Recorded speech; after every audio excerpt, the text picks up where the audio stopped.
तक हम लोगों ने लास्ट वीडियो में इवापोरेशन के बारे में पढ़ा और फैक्टर्स अफेक्टिंग इवापोरेशन के बारे में पढ़ा, यानी कि इवापोरेशन को कौन कौन से फैक्टर्स अफेक्ट करते हैं। अगर आपने ये चीज़ नहीं पढ़ी है तो आपको वीडियो का लिंक मिल जाएगा ऊपर, वहाँ से जाके आप वो वाला वीडियो देख के आइए। उससे आपके बेसिक कॉन्सेप्ट क्लियर होंगे। फिर आगे हम स्टार्ट करते हैं, how does evaporation causes cooling. तो सबसे पहली बात तो ये कि जो इवापोरेशन का जो प्रोसेस होता है वो कूलिंग कॉज करता है। लेकिन अब वो कूलिंग कॉज कैसे करता है, क्वेश्चन ये उठता है कि वो कूलिंग कैसे कॉज कर देता है। तो ये हम पढ़ेंगे इस वीडियो में। सो स्टार्ट करते हैं, how does evaporation causes cooling. तो आपने, अगर हम डेली लाइफ एग्जांपल लें तो आपने देखा होगा, अगर आप किसी बर्तन में पानी लें और उसको हम बाहर धूप में रख दें या फिर बाहर कुछ देर के लिए रख दें तो वो पानी हल्का सा कम हो जाता है। ऐसा क्यों? क्योंकि वो पानी इवापोरेट कर जाता है। अगर हम किसी ओपन वेसल में लिक्विड रख दें तो वो इवापोरेशन का प्रोसेस उसमें शुरू रहता है और धीरे धीरे वो पानी कम होता चला जाता है। ऐसा क्यों होता है? ऐसा इसलिए होता है कि जो लिक्विड के जो पार्टिकल्स हैं वो हमारे सराउंडिंग से, जो हमारा एटमॉस्फेयर है, जो हमारा सराउंडिंग है, उससे एनर्जी एब्जॉर्ब करते हैं। क्यों एनर्जी एब्जॉर्ब करते हैं? क्योंकि उनको इवापोरेट होना होता है।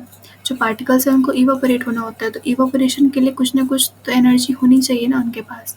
तो एनर्जी के लिए वो जो सराउंडिंग है उससे वो एनर्जी लेते हैं, फिर वो उसी एनर्जी का यूज़ करके इवापोरेशन करते हैं, इवापोरेट होते हैं। तो जिस सराउंडिंग से वो एनर्जी लेते हैं वहाँ की एनर्जी कम हो जाती है।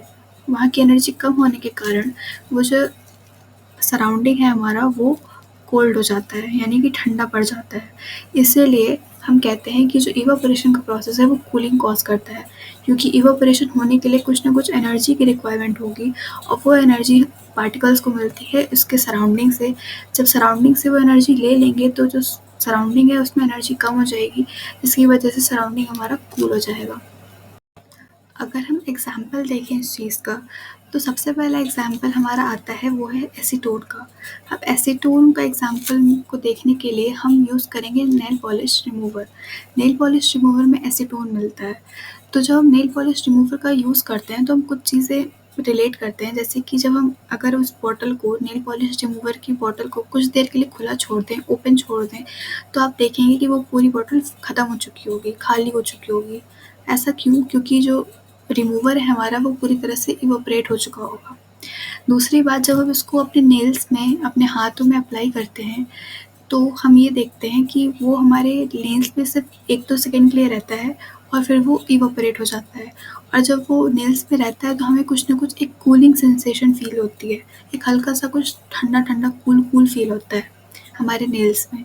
तो ये सब क्यों होता है? ऐसा क्यों होता है?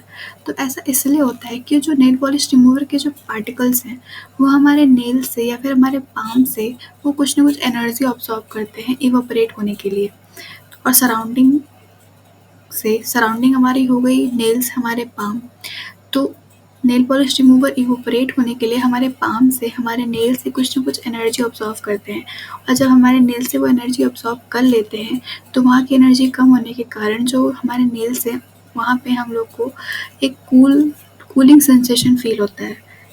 और ये एक एग्जांपल हुआ दैट इवापोरेशन कॉजेज कूलिंग, क्योंकि नेल पॉलिश रिमूवर इवापोरेट हुआ जो कि हमारे पाम को ठंडक पहुँचाया, एक कूलिंग सेंसेशन फील कराया। इसलिए ये एग्जांपल हुआ दैट इवापोरेशन कॉजेज कूलिंग।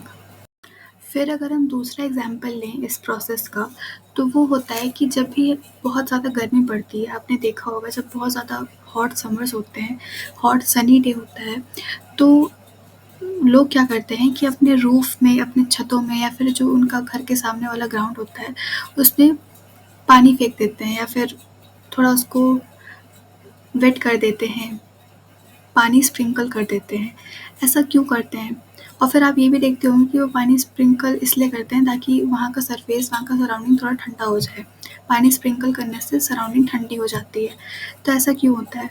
जब हॉट सनी डेज़ होते हैं तो हमारा जो सराउंडिंग है वो full of heat, full of गर्मी रहता है। तो लोग क्या करते हैं, उसमें पानी स्प्रिंकल कर देते हैं कुछ देर के लिए। पानी स्प्रिंकल करने से क्या होता है, पानी को इवापोरेट होने के लिए कुछ ना कुछ एनर्जी की रिक्वायरमेंट होती है। तो वो एनर्जी वो कहाँ से लेगा? वो एनर्जी लेगा वो अपनी आस-पास की सराउंडिंग से। तो जो पानी को इवेपोरेट होने के लिए जो एनर्जी रिक्वायरमेंट होती है, तो पानी क्या करता है, अपने सराउंडिंग से या अपने सरफेस से वो एनर्जी एब्ज़ॉर्ब कर लेता है, वो हीट एनर्जी एब्ज़ॉर्ब कर लेता है।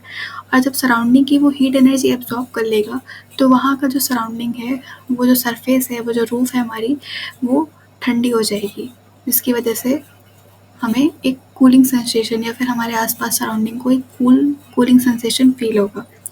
तो ये था हमारा 2 एग्जांपल्स जो कि हमें ये बताते हैं कि इवेपोरेशन कॉजेस कूलिंग। और भी एग्जांपल्स आप ढूँढ सकते हैं, नेट में पढ़ सकते हैं कि इस प्रोसेस के कौन-कौन से और भी एग्जांपल्स हैं। फिर अगर हम नेक्स्ट देखें जो कि है why should we wear cotton cloth in summer.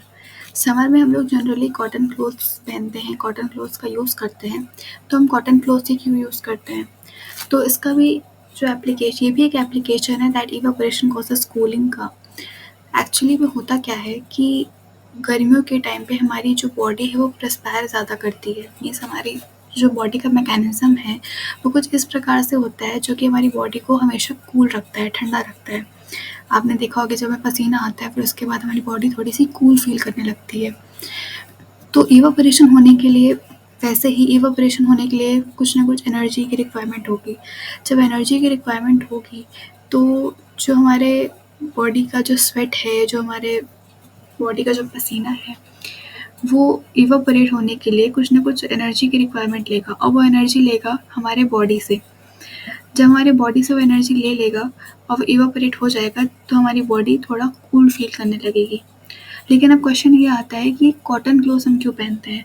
तो जो कॉटन होता है वो एक गुड एब्ज़ॉर्बर होता है वाटर का।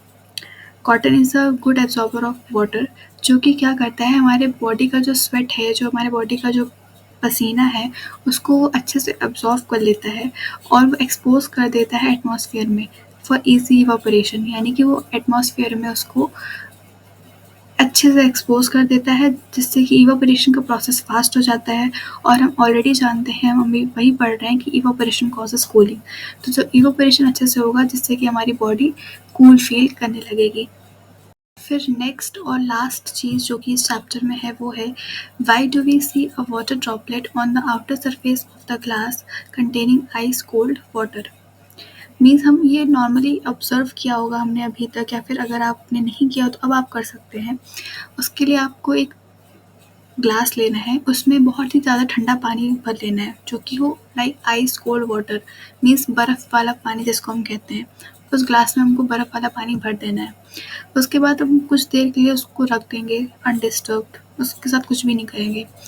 कुछ देर के बाद हम ये देखेंगे, या बहुत ही जल्द मतलब थोड़ी देर के बाद हम ये देखेंगे कि जो वाटर ड्रॉपलेट्स हैं वो ग्लास के बाहर हमें शो होने लगेंगे। यानी कि जो ग्लास हमने लिया था उसके आउटर सरफेस में, ग्लास के बाहर साइड हम लोग को कुछ न कुछ वाटर ड्रॉपलेट्स शो होने लगेंगे। ऐसा क्यों होता है? पानी के ड्रॉपलेट्स बाहर क्यों शो होने लगते हैं? तो ऐसा इसलिए होता है क्योंकि जो हमारे सराउंडिंग में वाटर वेपर जो प्रेज़ेंट है, हमारे एयर में जो वाटर वेपर प्रेज़ेंट है, वो जब कॉन्टैक्ट में आती है उस कोल्ड ग्लास ऑफ वाटर के, मीन्स आस्टर के, तो वो क्या करते हैं, अपनी एनर्जी लूज़ कर देते हैं और वो कन्वर्ट हो जाते हैं लिक्विड स्टेट में। और जब वो लिक्विड स्टेट में कन्वर्ट हो जाते हैं तो वो हमें शो होते हैं as a form of a water droplets. जिसकी वजह से अगर हम ठंडा पानी का ग्लास लें तो वो कुछ देर बाद हमें उसके आउटर सरफेस में पानी के कुछ बूंदें, कुछ ड्रॉपलेट्स हम लोग को देखने को मिलते हैं। रीज़न क्या है कि जब भी हमारे जो आसपास की एयर के जो वाटर वेपर हैं वो जब भी ग्लास के कॉन्टैक्ट में आते हैं तो वो एनर्जी लूज़ कर देते हैं और वो कन्वर्ट हो जाते हैं लिक्विड स्टेट में, जो कि हमें शो होते हैं as a form of a water droplets.